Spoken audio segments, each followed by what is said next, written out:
नमस्कार, मी पूजा। तर मी एका भांड्यात 4 केशर आंबे घेतले, त्यांना स्वच्छ धुवून घ्यायचे। हे बघा, एक एक आंबा मी स्वच्छ धुत आहे। अशा स्वच्छ धुवून घेत आहे। अशा प्रकारे एक एक आंबा धुवून आता आंब्यांना छान मऊ करून घ्यायचे। आपल्या अंगठ्याच्या सहाय्याने एक एक आंबा मी छान मऊ करून घेत आहे। हे बघा, एक एक आंबा छान मऊ होत आहे।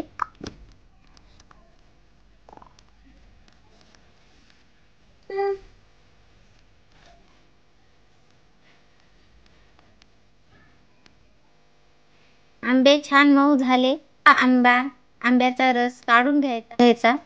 आता एक पातेले घ्यायचे, त्यामध्ये सर्व आंब्याचा रस काढून घ्यायचा।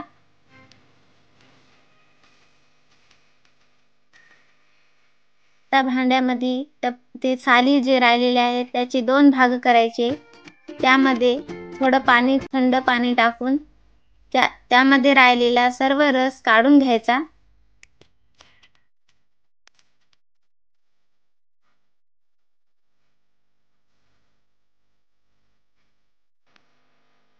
सर्व रस काढल्यानंतर त्या पातेल्यामधल्या ज्या कोळी आहेत त्यामधला पण पूर्ण रस काढून घेणार आहे। रस पोळीचा काढून घेत आहे। पोळीला जर रस राहिला असेल तर पुन्हा तुम्ही थंड पाणी टाकून पोळी पुन्हा एकदा धुवून घेऊ शकता। आता पूर्ण रस मिक्सरच्या भांड्यात टाकून फिरून घेत आहे।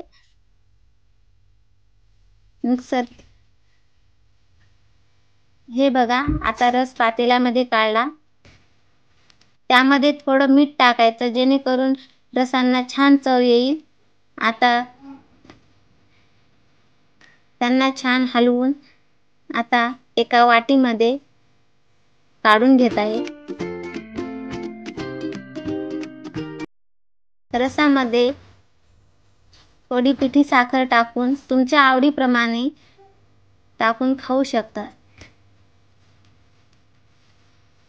अशा छान छान रेसिपीजसाठी माझ्या चॅनलला सबस्क्राईब करा, लाईक करा, शेअर करा।